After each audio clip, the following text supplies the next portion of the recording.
Hey, you're listening to Don't Lie to Your Life Coach podcast with Kim Arrington. I'm Kim Arrington. I'm a life coach, a weight loss coach, an author, and a badass passionate about helping you connect back to your most authentic self. Join me here each week so I can coach you on how to think all those juicy thoughts that get you feeling your absolute best and taking some big ass action. Coaching has changed my life, and it can change your life too. I'm here to give you real life solutions to create a life you'll love. Because the truth is, boo, you ain't just got problems, you got options.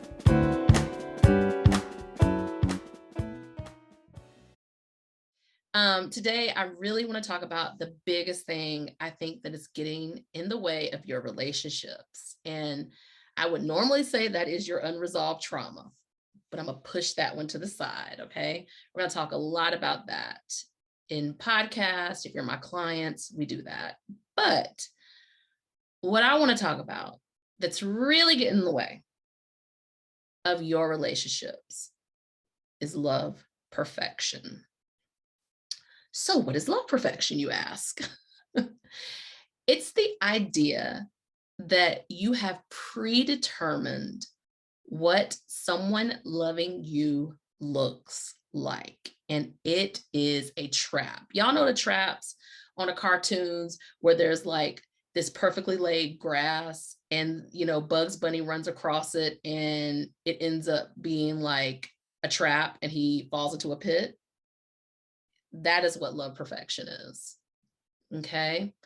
Love perfection is your insistence that to feel safe, love has to come packaged in a way where there is never any feelings of lack of safety. Yeah, it doesn't work, y'all. Love perfection is that when a person does this, I have to cut them off. When a person does this, I have to punish them. When a person doesn't do this, I withdraw completely who I am. Love perfection figures very heavily with attachment style.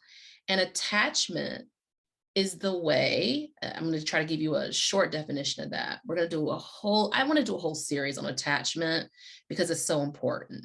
But when you're a baby, the way your caregiver responded to you either left you in several different ways. If you were anxious, then you felt like when your caregiver went away, because your caregiver's got to make your food. Caregiver can't always be with you all the time. Sometimes the caregiver is apathetic, which means, they're not able to give you the emotional reassurance you need as a baby. Sure. But sometimes, attention is withdrawn because of other responsibilities. The caregiver had to go to work. You had to go to daycare. Anyway, so that kind of abandonment as a baby, you began to create coping strategies. I would say 0 to 5, 0 to 7, right? Like right when you were born, all the way up to 7. And the way you dealt with that was a couple of ways. If you were anxious, you would always be looking for your caregiver. You would always want to try to people please, so your caregiver would never go away. You would want to make sure that you were able to, almost become a parent to your caregiver in a way to try to make it so you appease them so they would never go anywhere. On the flip side of that is the avoidant, okay? And the avoidant is the person who recognized the caregiver was going to go away and they began to parent themselves. They began to realize they could not rely on the caregiver. So because of that, my doorbell could ring any minute, y'all. It's holiday delivery season.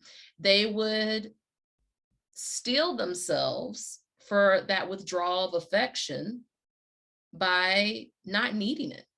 They would tell themselves they didn't need it so that when the caregiver left, it wasn't painful. They would numb that pain. Most of us are anxious and avoidant, and there's another attachment style that is fewer people have, which is a secure attachment, which is where you did feel safe. Your needs were met. You did feel like you got all the attention you needed. You felt like your caregiver was going to be there. And, you know, it was, you don't go into relationships looking for what's wrong. That would be more of the anxious attachment or the avoidant attachment. When someone comes close to you, you automatically run for the border. Okay. But secured attachment, they are interdependent, meaning that they can depend on their partner, and they also are independent. They can depend on themselves, and it's a mix of that. All right.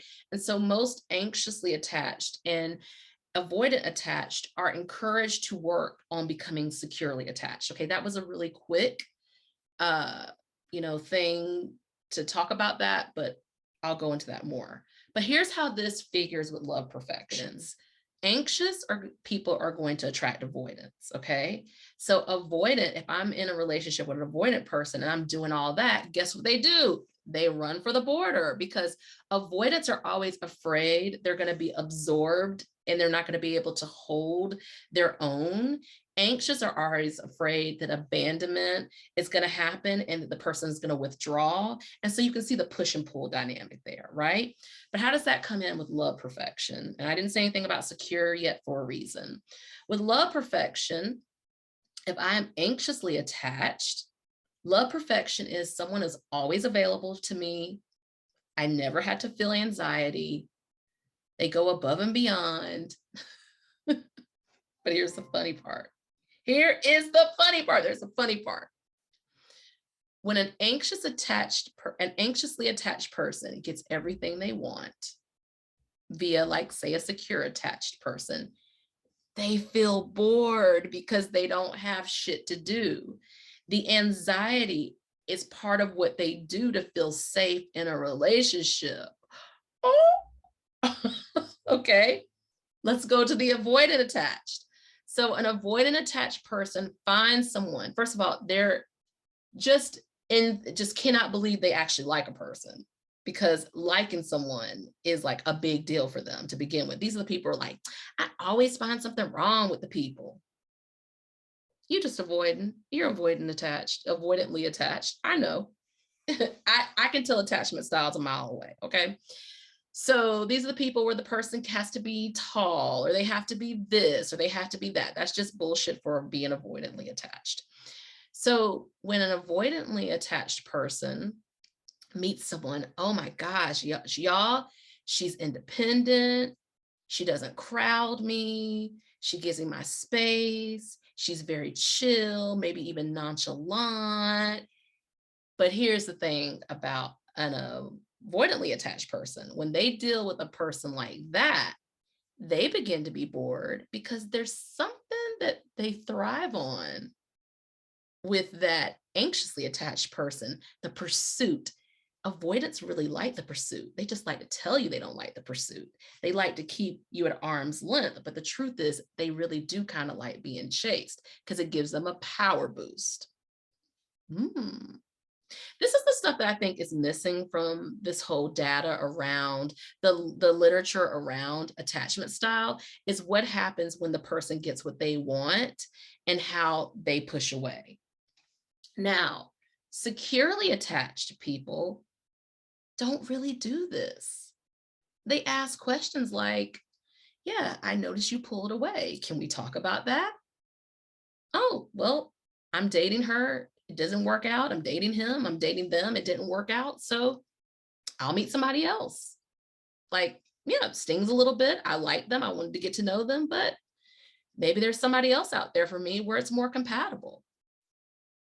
So where does love perfection get in the way? Anytime you pre-decided what love should look like, and it's based off of the things you feel like you haven't had. Now, I want to give some info because that's a little confusing, right? What I mean by that is, I always tell this analogy, you probably already heard about the air condition. If I had a car that had no AC, when I go looking to buy a car, I just want the car that has the best blowing AC. I may not think about the handling, the gas mileage, all of that. But a person who's securely attached who goes and buys a car is going to look at all the things together, right? Or if my car had a terrible paint job, maybe I just want a paint job that looks great, and I don't think about the other things. So what I mean by that is with love perfection, if I've decided, and I did this a million times, y'all. I remember dating a guy. I dated an avoidant, like I always did, because avoidance loved me until I became too clingy. So I dated an avoidant, and I was like, the next guy is not going to be like that. And I ended up dating an anxiously attached person. So yes, you can date your same type of attachment style. And all the things I did to him, he did to me.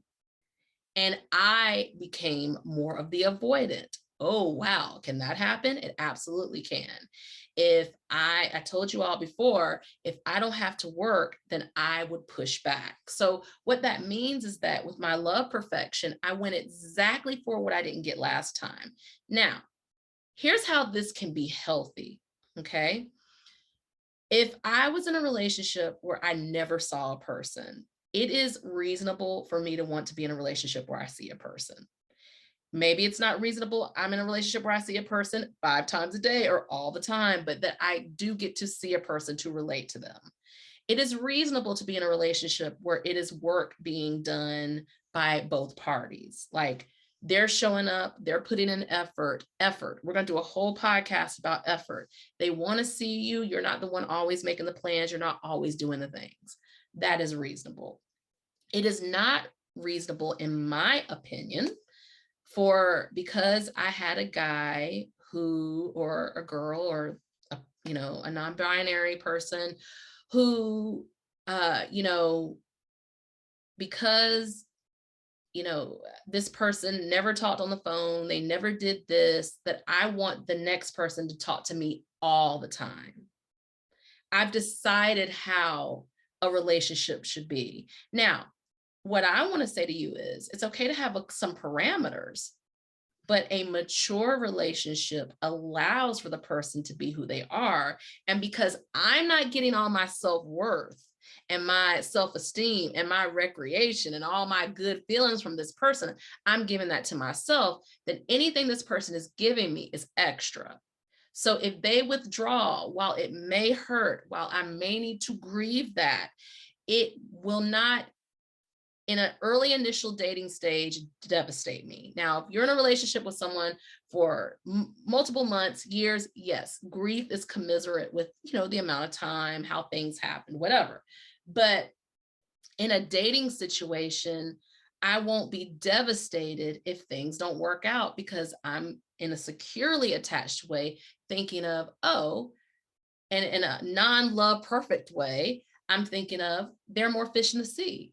There's somebody who's more compatible with me. There's someone who will want to do these things with me. There's someone who will understand my weird, understand my crazy, understand these things, and that I can make missteps with. So let's talk about right now how to get over love perfection. Number one to me is that you allow mistakes and your partner allows mistakes. That there is no idea that if you do this, that you're shown the door. And I have experienced that. Woo! I've experienced that, where there was no way to reconcile. And that is okay. You know why? Because that person was not my person. I have friendships and relationships where we allow missteps, where we are able to speak our minds, where we are able to disagree, where we are able to do that. There's a certain maturity in relationships that are not demanding love perfection. Okay. Number two, I'm allowed to fully embody myself. I'm allowed to be who I am, even if it's messy sometimes. I'm allowed to be vulnerable. I'm allowed to show up how I am at times, and also to say to a person, I need to show up for myself right now. I need a moment. I will be back, but right now I need to show up for myself, or to decide this isn't, hey, I think we're better friends.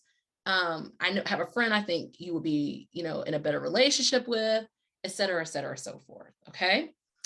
And I think the other thing about love perfection is there's a certain, or battling love perfection, there's a certain openness, there's a certain spontaneity, there is a certain, and I want to tell this story.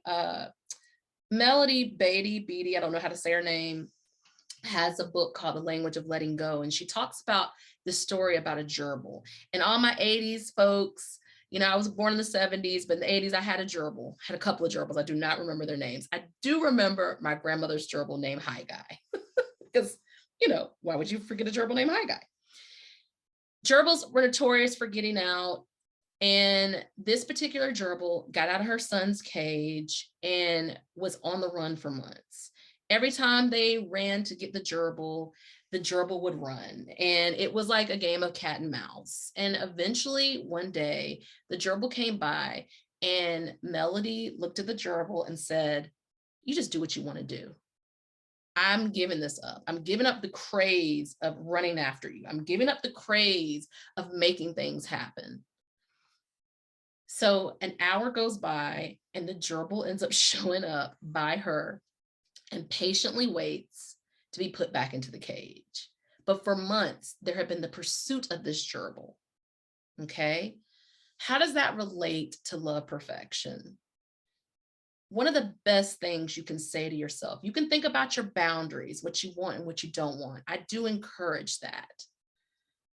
But the willingness to say, this person can do what they want to do, and not to me, but in their lives, they can show up how they want to show up.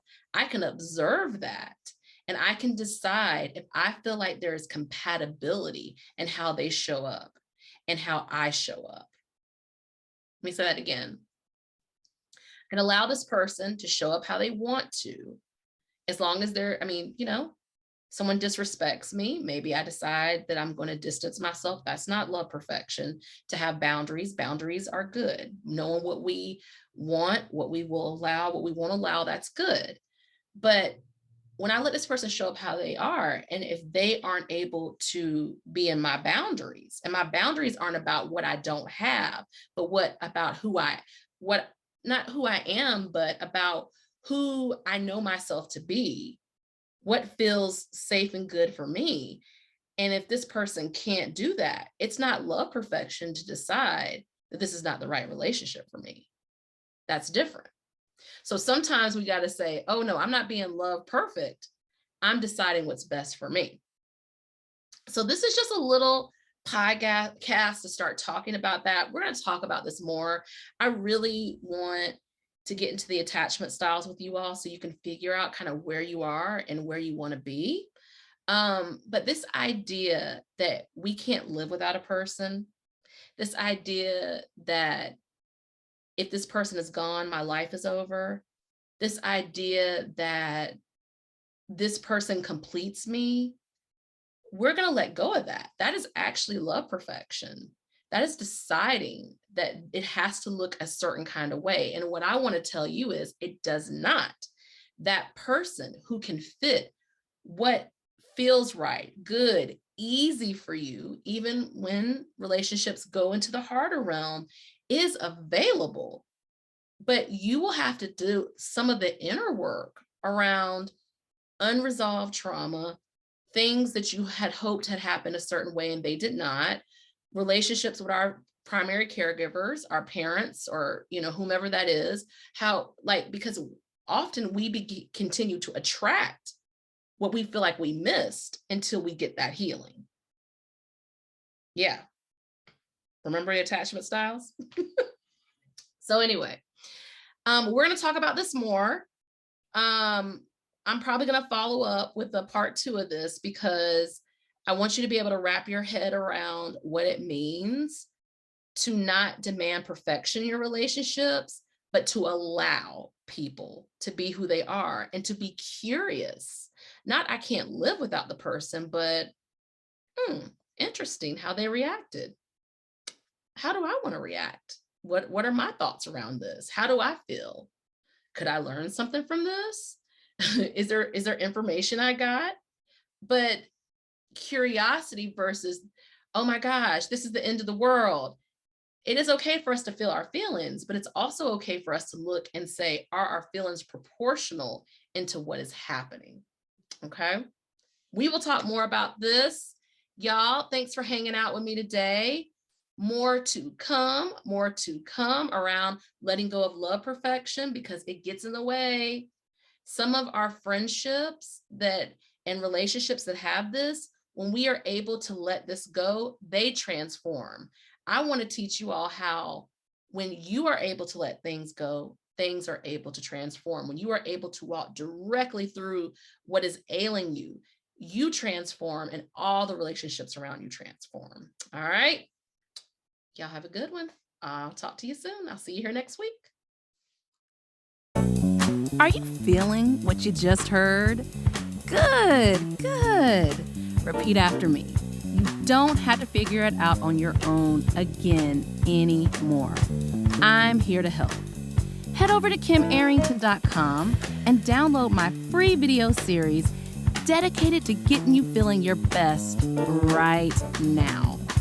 Look around, there's some good stuff waiting on you. Got questions? Well, we're always talking on the socials, so find me on YouTube, Insta, and the book. Don't be shy, y'all. Go listen to another episode or join me here the same time next week. Finally, don't keep good shit to yourself. Share this with a homie that could use some help too. Remember, we're not lying to ourselves anymore. We're not lying to our doctors. And you damn sure don't lie to your life coach.